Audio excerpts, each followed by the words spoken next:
Next up at UFC Vegas 63, we have the second completely reshuffled fight, another short notice fight. This was put together yesterday, which is Monday. We got Cody Durden taking on UFC newcomer Carlos Mota. This is an interesting one because while it's short notice, Carlos Mota opened as a good-sized favorite, even though he's just stepping up out of nowhere, making his UFC debut.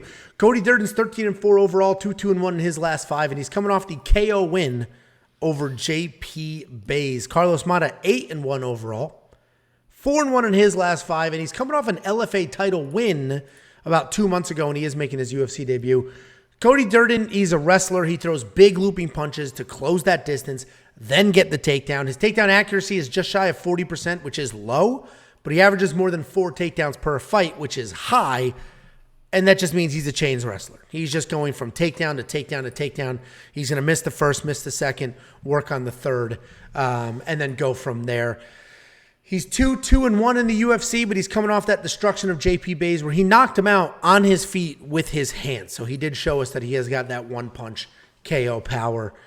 Carlos Mota is stepping up on short notice. He is making his UFC debut. He's the current LFA flyweight champion, and he won that belt about 2 months ago. He's a pretty versatile guy. He's got power in his hands. He's got wrestling. He's got BJJ. His striking is fast. He's got, again, power, and he mixes that in with boxing and kickboxing. He's got really well-timed takedowns if he uses them, and that's usually off his opponent's attacks, meaning his opponent will finish a combo and he'll shoot a takedown. His opponent will leave the jab out there a little too long and he'll shoot a takedown. He's not typically ending his own combinations with takedowns. So they're not defensive takedowns. No, sorry. I was going to say, that's kind of how I do it when I'm at the bar. You know, I kind of wait for their attack. I counter. They're on the ground. So I don't start fights. I finish them.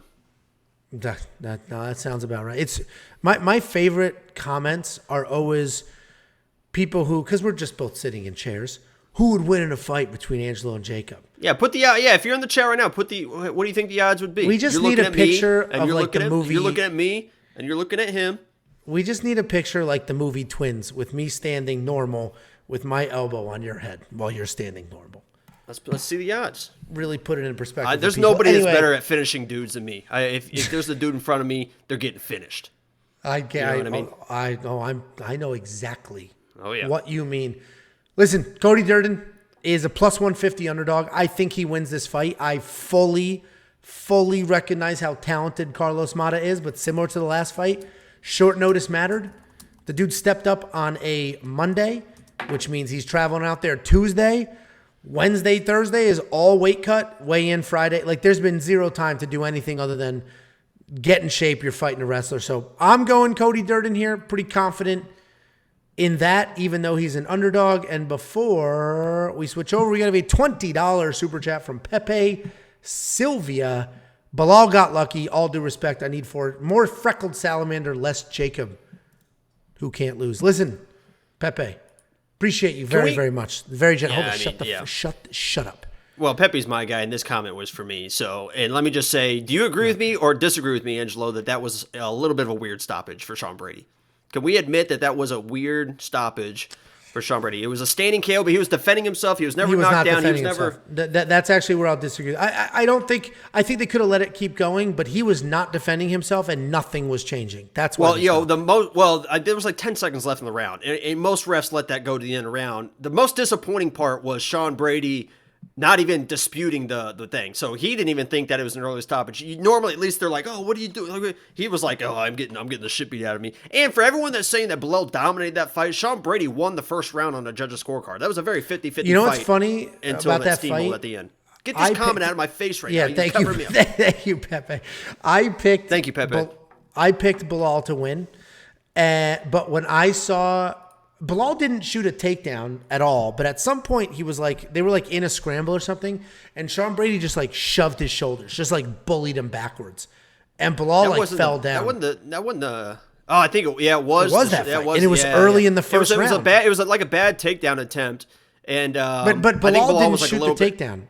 I think Sean Brady shot the takedown. Yeah. He's the only one that shot the takedown. I think the strategy for Bilal and Dariush were the exact same thing. Don't shoot takedowns because you could lose scrambles and you could just win the fight by not shooting takedowns. And I mean, Bilal did that perfectly. Didn't shoot a takedown because I thought he could lose a scramble. And Dariush did the same thing. But We're don't way give a off shit. topic. No, I do. You're the one that started down this path, and I just kept going. No, the with comment did, Pepe. No, you're the one that was like, "Oh, talking about the shove and stuff." So I started talking about the shove, and now we're off topic. Anyway, Crazy. Cody Durden, I think he wins in the underdog spot here. What do you think? You're like confident in Cody Durden.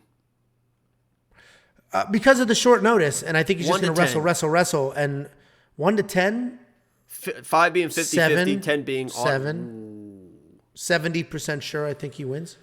So I picked Cody as well, but I don't love it. I mean, 1 to 10 for me is like a 3. He's got to survive, man. He has got to survive. You can't say it's got to be short more than a notice. 50-50 because you picked him to win. If you give him a 30, that means the other No, dude's a 0 70. means he's not going to win.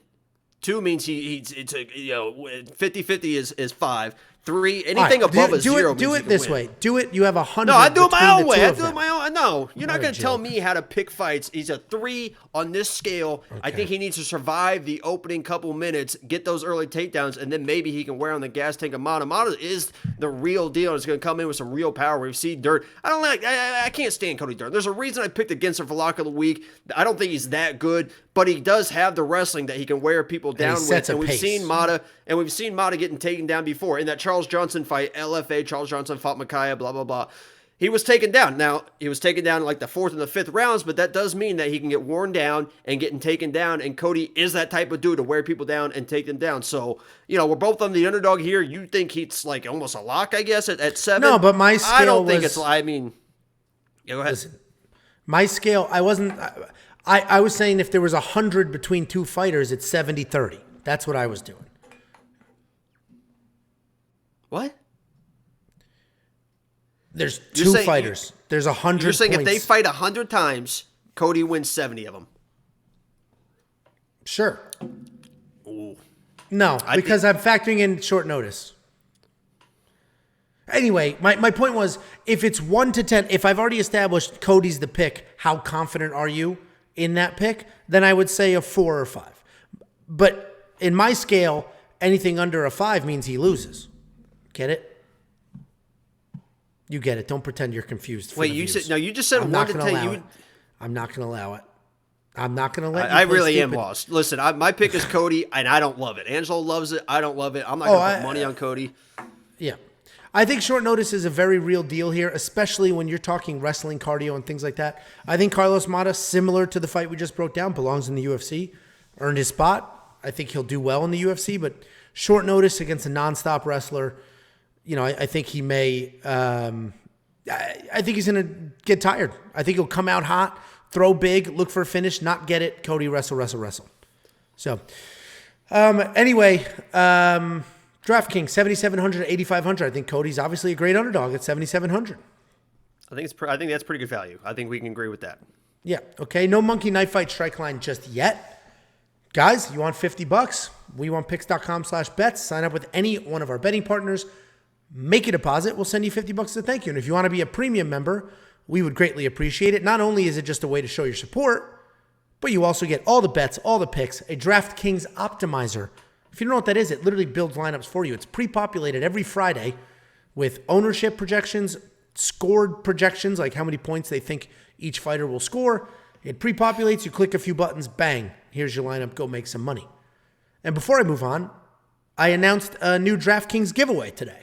So anybody, you don't need to be a premium member, anybody, if your profile picture is the We Want Picks logo and you win a contest, any contest, doesn't need to be ours, tweet it to us. We'll enter you into the giveaway. Then we will just a random draw for all the people who tweeted us, and winner gets $50.